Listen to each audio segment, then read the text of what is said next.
یو حدیث لا وایم چې یو څوک د بد نظرۍ څخه ځان وساتي دې ته الله تعالی کوم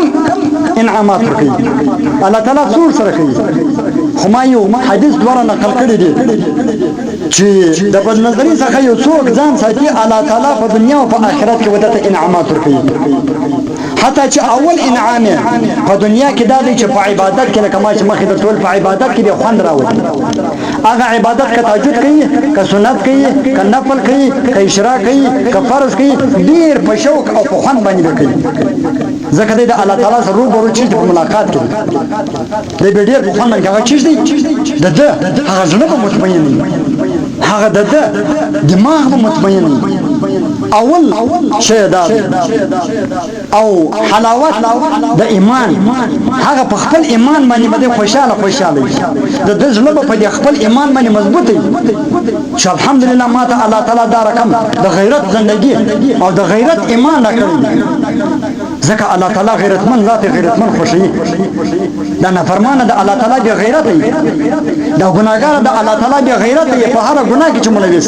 هغه به غیرت وي الله تعالی به غیرت نه خوشي الله تعالی غیرتمن ذات غیرتمن خوشي باید انسان نافرمانی نه وکړي نو نبی علیه الصلاة والسلام یو حدیث دی چې ما من مسلم ينظر الى محاسن اول مره وای چې کله یو مسلمان اول واره د ښځې وشایستوب ته نظر وکړي ومخ ته وګوري او پر هغه باندې د نظر ولګيږي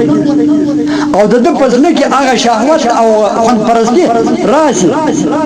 ثم يغض بصره بیا دا نظر بیرته کښته وساتي ډایرکټ د خپل نظر کښته الا احدث الله له عباده يجد حلاوتها مشکا شریف 200 نمبر صفحه حدیث دی وانه الله تعالی د په عبادت کې لذت او خوند واچي دا نبی علیه السلام فرمایي دا چې د سترګې خالي وسه کڅوک دغه سترګې نظر چې په استعمال کې په دنیا کې الله تعالی د فورز د قیامت باندې لاندې راپورته کوي کنه نه د کښې خدای به لاندې راپورته کوي الله یعذ بالله خدای تعالی دې موږ ټول وسه الله به لاندې راپورته کوي د الله د نظر به چې دلته به په امان د الله نظر شدي چې سره په ویني د رسول نظر شدي چې سره په ویني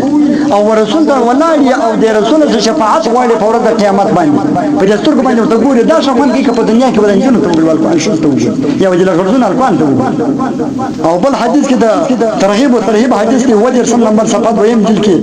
چې نبی علیه الصلاه والسلام فرمایي چې من ترکها من مخافتی کچاز ما د بیر زخوي الله تعالی فرمایي وای کچیر چاز ما د بیر په وجه باندې بد نظری پریښول چې الله تعالی په دنیا او آخرت کې عذاب راکړي ابدلته ایمانا یجد حلاوته فی قلبه نو زبد د ایمان دغه رقم ور قوی کم د ایمان به دا رقم ور مضبوطه کم او د به دا رقم غیرتمن کم حتی چې د هغه حلاوت دغه خوان به د پزله کې زور وکړي پزله کې به د خپل ایمان باندې خوشاله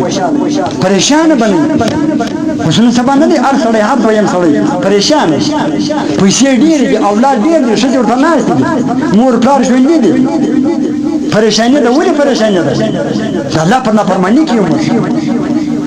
الله په غصه ده الله ناراضه ده ځکه زموږ په زړونو کې هغه ناراضګي شته هغه پریشانی شته هغه تنګي زموږ په زړونو کې شته الله تعالی دومره د ایمان حلاوت او د دین د عبادت حلاوت دغه دومره نفهمن سودا ده چې دا خالي دغه عارضي زندگی کې چې موږ دغه په نظر پریږدو الله تعالی موږ ته دومره د ایمان د ایمي حلاوت د ایمان د ایمي همیشه خوند د دې شرینی زموږ په زړونو کې راځي زموږ نصیب جوړوي خالي د سترګې چپانه استعمالوي سم مسله د چپانه مې استعمالوي نو الله تعالی به د رقم خلق زړونه او د رقم خلق سینې هغه به ټندک ورواچي او ټنده وي تر تازه وي بس خدا پاک دې پر دې خبرو باندې د عمل کولو تو فکر نصیب کړي او کومې بد نظرې چې مرته سوي کوم چپه نظر چې مرته سوي خدای پاک دې د سپین خنا په برکات سره مرته معافي وکړي الله دې معاف الله تعالی دې دا خبري او دا مجلس زموږ په زړونو کې راوساتي دنه خدا پاک دې بیا پر دې خبرو باندې عمل کولو تو فکر نصیب کړي وما علينا الا البلاغ المبين اللهم اهدنا الصراط المستقيم صراط الذين أنعمت عليهم غير المغضوب عليهم ولا الضالين. وصلى الله تعالى على خير خلقه محمد وآله وأصحابه أجمعين برحمته.